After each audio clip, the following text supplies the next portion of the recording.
Hello everyone, welcome back to another episode of EMU CARDS. Alright, so we're going to be doing this every Thursday. We're going to do card news and we're going to get right into it. Remember, subscribe, give us a like, comment, get involved, let me know your thoughts. What do you think? How can we improve the show? And love to hear from you guys. I really appreciate all the love. I know that we're just on a few, I think 34 subscribers, Ray Allen's number by the way. But thank you for all your support. Again, for new viewers, give it a like, comment, subscribe, and let me know your thoughts. Tell me I suck. Let me know why I suck. Just don't tell me that I suck. Tell me why, at least. All right, so again, we're gonna get right into it. So card news, we're gonna do this every Thursday. Time gonna be varied. So, all right, Fanatics update. Just more of this is kind of just speculative, so it's not really news. It's kind of just kind of reading the tea leaves. And it's really the reaction that's been seen with Fanatics announcement, getting Topps, getting the MLB, taking that from Topps, basketball, taking that from Panini, and on the verge of taking from the NFL. And there's been a really like 50-50 split on the reaction from the card collectible market, and rightfully so. So I'm just going to go over the good, and in my opinion, is that it looks like Fanatics is going to try and take the card collectible market internationally. We know that even with Panini, ironically being an Italian company, and Topps, that a lot of countries that are interested in the card collectible are just struggling to find ways to get cards and boxes and packs of cards internationally, whether that's Australia, China, all throughout Europe, the UK. And I think UK, they have like 7 or 8 shops in the UK. I mean, United Kingdom, talk 4 countries. Northern Ireland, Wales, Scotland, and England. I think 7. That's it. That's just bananas. Fanatics is what I'm reading into is that they're going to try and make this an international thing, which just helps the growth of the card collectible market. That is an amazingly great opportunity. And on top of that, with everything leading up to when 2025 with MLB going into effect in 2026 with MEA and what looks to be the NFL, is that everything that comes before it, whether it's Topps Chrome, Panini Prism, and anything even before then, it becomes more valuable. And then also the population reports become even more important, because if it's growing internationally, the population is going to grow of all these cards. So any cards that you may have even now, we went over a couple of videos ago, and check it out, especially it was the 2017 NBA draft breakdown. We broke down like how the population reports from PSA from 2017 to 2018. 2018 was 3 times as much PSA graded cards than in 2017. And then if you compare 2019 to 2017, it's just nearly 5 times as much a population of the PSA graded cards in the population reports. Those actually maybe not null and void, but they maybe have a whole new meaning when Fanatics takes over. So that's probably like my really good news in it. And then also just good to see it's going to see a new product and what they're going to do with all their merchandising, and also the gambling aspect of it as well. And then so the negative is that it's never good to have a monopoly. And what Fanatics does, it's really up to Fanatics to decide. And when you have one company and you're really controlling the competition, in the history of any type of product supply and demand, and ultimately that usually doesn't end too well for the consumer. And competition is good.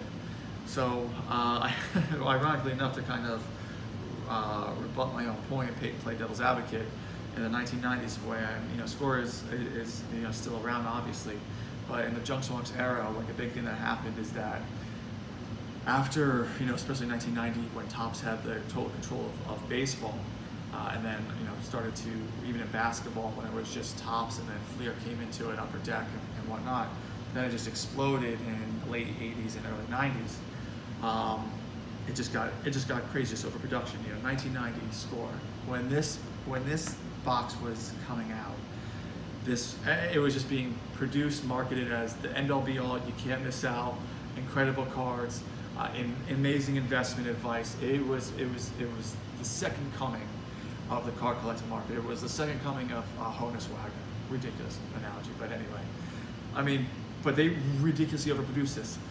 I am trying to sell these boxes at $12 a pop on eBay. I can barely get views, let alone watchers on it. I mean, that's how crazy that is. But if you're interested, just want to open some packs, if you want to get into it, if you want to open packs with your kids, reach out to me on EMU Cards, $12 and then plus shipping. So that's the Fanatics update. Investment advice, I'm going to go into, actually just going along with the 2017 NBA breakdown. You guys know how I feel about that draft class, and then also because you can compare it to the 2018, not with the population parts, but just the price of the box. You can find 2017 Panini Prism Hobby Box between $2,000 and $2,500. Maybe if you're lucky, you can get less of it. I've actually seen it recently sold in the past 3 months at $1,750, which is an incredible steal. Whoever got that. I recently bought my box at just under $2,100. And then there's even unavailable on eBay right now, Immaculate Basketball of 2017 for $2,500, and they're also accepting offers. That draft class, the population, and this ties into another piece of the investment advice of the week, is I'm really big on Jason Tatum coming into this NBA season.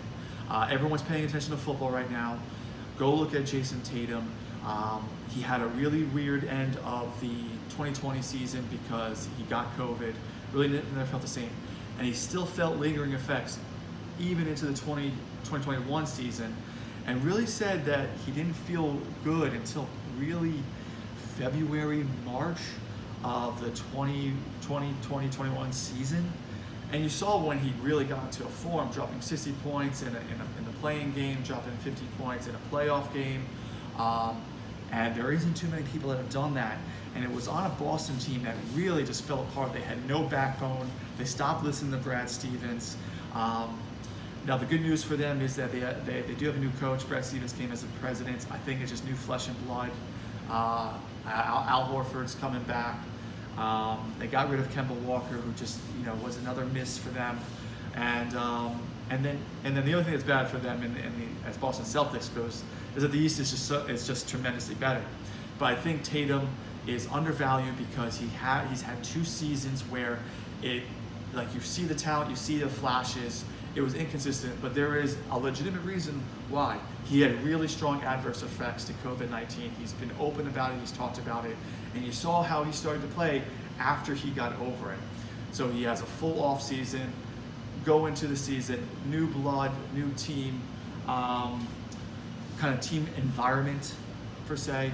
And I actually think that, I don't think he's an MVP candidate, but he's definitely going to float between possibly first team All-NBA and definitely for the second All-Team NBA. I just think that's how good of a season he's going to have.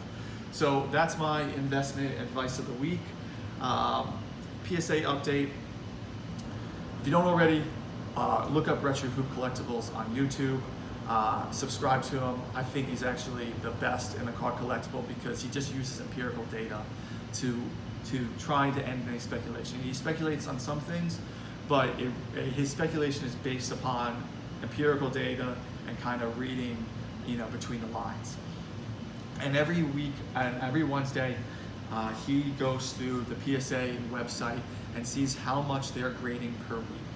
And before the National, really 2 weeks leading into it, they were doing 200,000 cards a week. Leading into the National and on National, they went down to 150,000.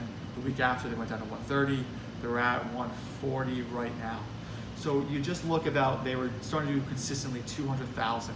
Now, Nat Turner stated back in his interviews in late June, right before the July opening of the Express, I think, level when it jumped up to $200, he said they have 5 to 6 million in backlog.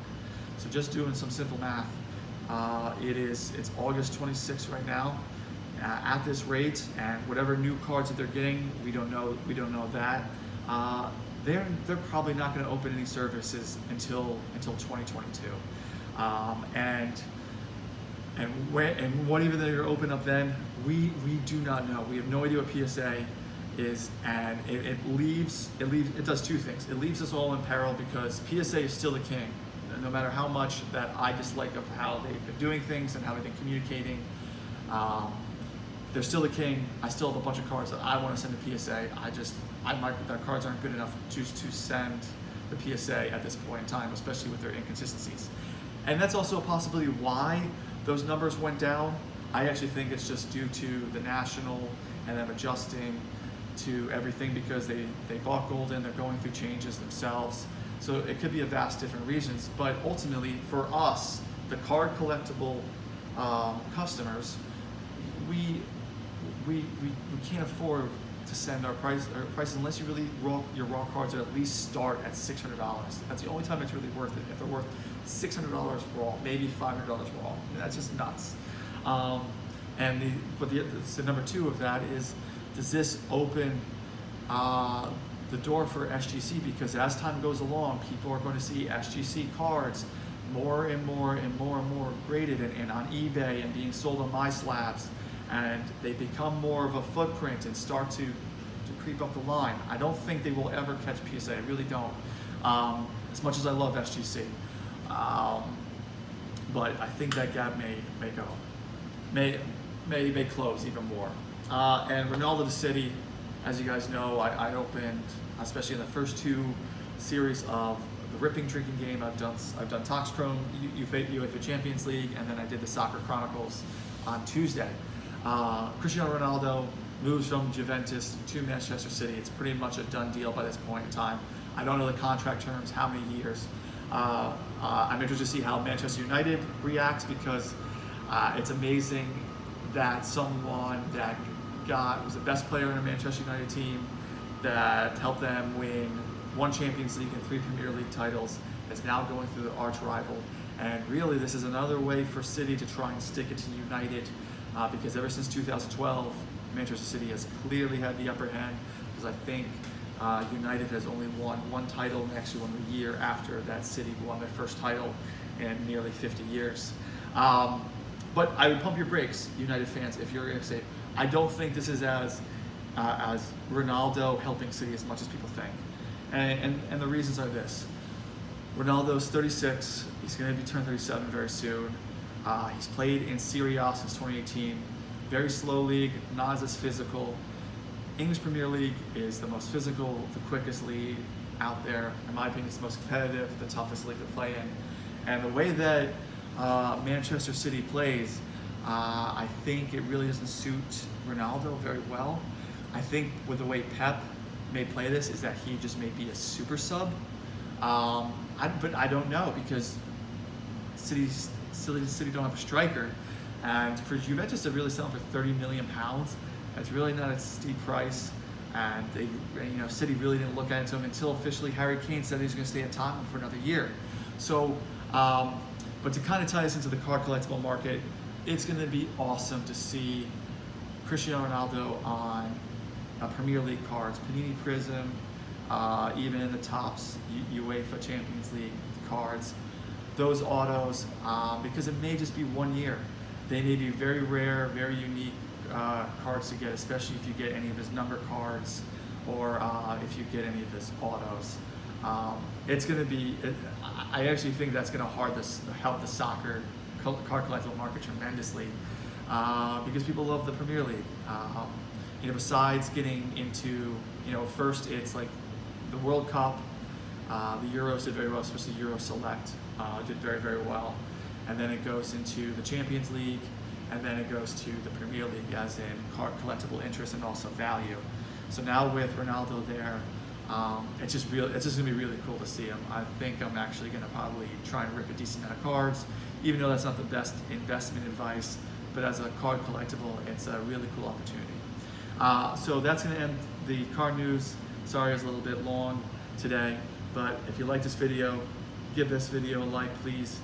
Subscribe to the channel, comment, email me at emucards@gmail.com, or follow me on Instagram at EMU CARDS, pretty consistent. I hope you're all well, stay safe there, and I will talk to you soon. Peace.